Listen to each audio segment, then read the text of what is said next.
काम सुरु हुँदैछ देखाइदिने भन्नुहुन्थ्यो त्यही भएर देखाइदिएको 15,000 20,000 हेरेर 12,000 10,000 अझ सानोको यो त हेभी कम्पनी हो एक हातले कसले चलाउन सक्छ यति ठुलो मामाको चाहिँ यो सबै यो नयाँ आसीहरू सबै अर्डर भएको यस्तिकै हुन्छ अब यस्तरी हेऱ्यो भने ठ्याक्कमा चस्मा निकालेर हेर्छु टक्क काम अनुसारको दाम होइन जस्तो काम त्यस्तै दाम पनि मामाले राम्रो गर्नुहुन्छ पैसा पनि त्यही अनुसार लाग्नुहुन्छ है जति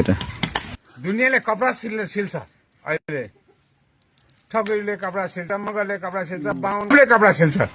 तर फलाम काटेर सिल्ने मान्छे मैले अहिलेसम्म मेरो कोही चेला बनेर क्या